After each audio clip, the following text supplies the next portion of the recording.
미국의 미시간주에 가면 실패 박물관이라는 곳이 있다고 합니다. 이곳에 가면 굉장히 수많은 기업에서 야심차게 출시했지만 시중에 내놨다가 실패한 제품들만 모아둔 곳이 있다고 합니다. 근데 놀라운 것이 뭐냐면 이곳이 처음부터 실패 박물관을 만들려고 만든 것이 아니라는 것입니다. 어떤 그냥 돈 많은 사람이 신제품들을 한번 수집해 보자. 신제품들 나오는 것들을 어, 출시되자마자 족족 이렇게 사 드린 겁니다. 그런데 신제품의 80%가 다 실패를 해서 자연스럽게 실패 박물관이 되었다는 것이죠. 그곳에 가면 어떤 게 있냐면 이런 거를 왜 만들었는지 모르겠는데 연기가 안 나는 담배라든지 하인즈 케찹이라는 이 회사에서 세계적으로 유명한 케찹을 만드는 회사인데 이곳에서 보라색 케찹을 만든 겁니다. 이 미국 사람들은 이 보라색 케찹을 보면서 좀비가 생각이 난다고 해서 그것들을 사지 않았고요. 또 이것을 뿌리면은 자연스럽게 음식이 상한 것 같은 그런 효과를 낸다고 해서 그것이 출시되자마자 나중에 기념품으로 한번 출시된 거 빼고는 다 폐기 처분이 됐다고 합니다. 그리고 닥터 케어라는 어떤 스프레이 형식으로 나온 그 치약인데 어차피 칫솔로 닦아야 되니까 스프레이로 만들 필요가 있냐라고 해서 사람들이 이 치약을 쳐다보지도 않게 됐고요. 또 펩시콜라가 우리가 콜라를 보면은 검정색 아닙니까? 그런데 펩시콜라에서 투명한 색깔로 크리스탈 콜라를 출시를 하게 된 거죠. 그런데 이것을 보자마자 콜라 같지 않다라는 그런 사람들의 반응 때문에 이것이 또다시 폐기 처분이 되고 이것이 실패한 것을 보고 코카콜라에서도 원래 크리스탈로 만들려고 했는데 펩시콜라에서도 실패를 했다라는 그뭐 시중의 평가 때문에 안 만들었다고 합니다. 이렇게 실패한 게 총 7만여 개나 된다고 이야기를 하는데요. 그런데 이게 굉장히 중요한 게 뭐냐면 이 실패 박물관이라는 곳이 실패한 제품들만 모아놨다고 해서 그곳이 또 폐점이 되었는가? 그것은 아닌 겁니다. 실패 박물관 안에 있는 그 물건들을 그 제품들을 어떤 사람들이 좋아하냐면 경영인들이나 디자인들이 굉장히 좋아하는 겁니다. 그리고 지금은 고인이 되었지만 애플의 스티브 잡스라고 하는 사람이 이곳을 굉장히 좋아했다고 합니다. 처음에는 이곳이 주목받지 못하고 처음에는 편의점만한 그런 크기였는데 사람들이 많이 가지 않았는데 언제부턴가 애플이나 또 구글이나 코카콜라나 이런 거대 기업들이 새로운 사업과 또 제품을 출시하고 시작하기 전에 꼭 들르는 곳이 되었다고 합니다. 이 기업들이 자기가 내려고 하는 이곳에 가면은 어떤 하드웨어적인 눈에 보이는 물질뿐만 아니라 컴퓨터에 들어가는 소프트웨어적인 것들도 실패의 작품들을 모아둔 곳이니까 소프트웨어랑 자기들이 만들려고 하는 소프트웨어랑 비슷한 게 있으면 그곳에 가서 실패한 소프트웨어랑 비교를 해 보는 것이죠. 그래서 사람들이 이곳을 실패 박물관이라고 부르다가 이곳이 다른 이름으로 불리어지게 됐는데 New Product Works, 그러니까 신제품 사업소, 신제품 작업소라는 이름을 얻게 된 겁니다. 그러니까 미국의 실패작으로 유명한 곳이 아니라 새로운 사업을 시작을 할 때 아이디어 뱅크가 되는 곳으로 이제 사용 용도가 조금 바뀌게 된 것이죠. 그러니까 기업가의 천국이라고 불리는 이 미국에서도 사업을 하는 사람들은 처음에 어떤 성공을 거두기까지, 사실 성공이라고 하는 것도 대단한 것도 아니고 이제 좀 이익을 보는 그런 성공을 맛보기까지 평균 4번에서 7번 정도의 실패를 맛본다고 이야기를 합니다. 이런 심각한 실패를 경험하지 않고 성공을 누리는 사람은 거의 없는 겁니다. 그러면 미국의 어떤 이런 수많은 사람들이 성공보다 더 많은 실패가 있기 때문에 패배자이고 실패의 인생이라고 이야기를 할 수 있을까? 이렇게 물어본다면 쉽게 단언할 수는 없을 겁니다. 저 사람은 실패자야. 저 사람은 인생이 끝난 사람이야. 라고 이야기는 할 수 없을 겁니다. 오늘 본문에서 시편의 기자는 130편 1절에서 이렇게 이야기를 합니다. 내가 깊은 곳에서 주께 부르짖었나이다. 여기에서 깊은 곳이라는 것은 방금 전까지 말씀드렸던 삶 가운데서 경험한 처절한 실패 가운데 있는 그 자리를 의미하는 겁니다. 내가 과연 다시 일어설 수 있을까 싶은 그 실패의 지점. 시인은 그런 실패의 깊은 곳에서도 주께 부르짖었다라고 이야기를 하고 있는 겁니다. 제가 사업을 해보지는 않았지만 수많은 사람들이 사업을 하다가 실패를 경험하게 되면 한동안은 다시는 이 사업에 눈길을 주지 않는 그런 모습을 보게 됩니다. 내가 다시는 사업을 하지 않겠다. 실패를 맛보면 이것이 어찌 보면 자연스러운 반응인 것이죠. 청년의 때에도 연애를 하다가 사랑을 하다가 실패를 하면 이제 다시 사랑하네 이런 노래를 부르게 되는 것입니다. 또 도전을 하다가 실패를 하게 되면 다시는 도전을 하고 싶지 않고요. 또 영적으로도 마찬가지입니다. 내가 예배를 드리다가 하나님께 마음 상한 일들이 또 떠오르게 되고 하나님으로부터 내가 원하는 답을 얻지 못했을 때, 그런 실패를 얻었을 때도 내가 예배를 나오는 것이 조금 힘겹게 느껴질 때가 있게 되는 겁니다. 이 본문을 보면서 내가 깊은 곳에서 주께 부르시셨나이다, 깊은 곳을 경험한 그런 사람이 누가 있을까? 성경을 보다가 생각난 본문과 생각나는 사람이 있는데 그 사람은 바로 요나입니다. 요나는 하나님이 너무 실망스러운 거죠. 모든 사람들을 너무 사랑하려고 하니까 요나는 자신이 그토록 싫어하던 그 니느웨까지도 사랑하시는 그 하나님의 선하심과 인자하심이 너무 실망스러운 겁니다. 그래서 그 하나님을 등지고 내가 불순종의 배에 내가 몸을 싣겠다라고 해서 하나님으로부터 보내심을 받았음에도 불구하고 불순종의 배에 몸을 싣게 됩니다. 그러나 요나는 그 배에서 폭풍과 재앙을 만나게 되고 이것을 경험하면서 동시에 내가 하나님을 향하여서 순종에 실패했구나, 내가 사명에 실패했구나, 내가 사역에 실패했구나라는 것을 경험하게 됩니다.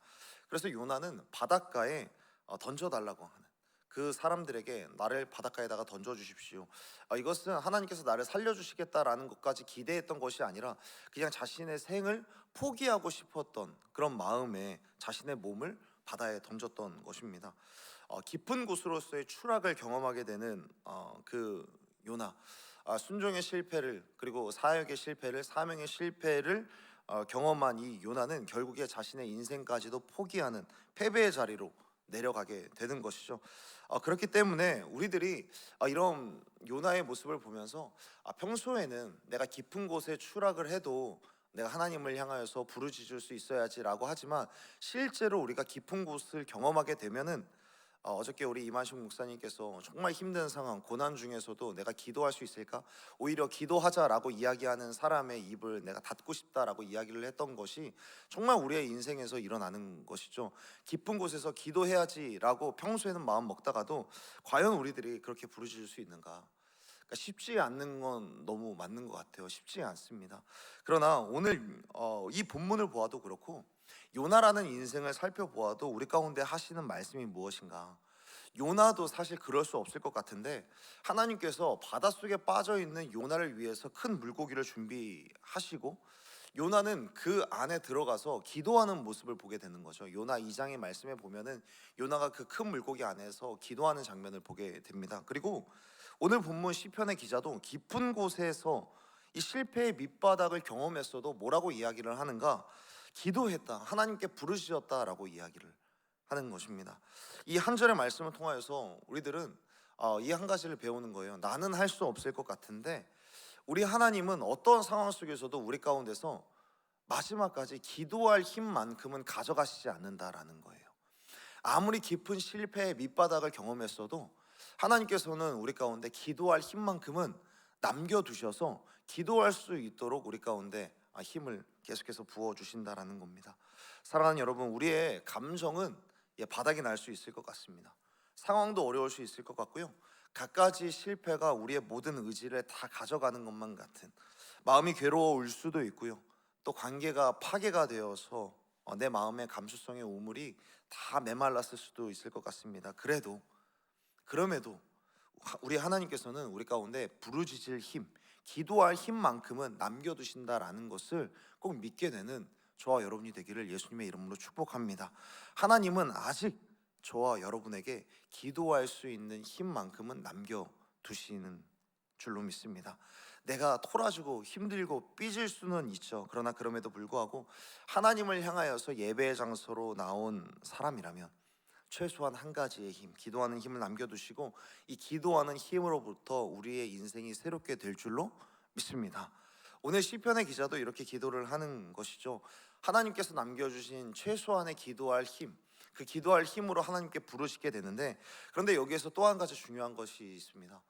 오늘 시편의 기자가 이렇게 하나님께 귀를 기울여 달라고 고백을 하고 있는데, 고백하는 내용이 무엇이냐는 거예요. 3절과 4절 말씀에서 이렇게 이야기를 합니다. 주께서 죄악을 지켜보실진데 주여 누가 서리이까? 그러나 사유하심이 주께 있음은. 여기에서 사유하심이라는 이 단어는 용서하심이라는 단어입니다.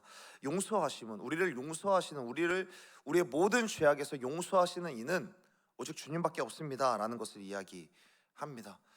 그러니까 이 시편의 기자는 부르짖으며 기도하고 나의 귀 기울여 주시는 그 하나님, 그 하나님에 대해서 용서해 주시는 하나님이신데, 그렇기 때문에 그 용서하시는 하나님을 신뢰하며 자신의 죄악을 토로하고 있는 겁니다.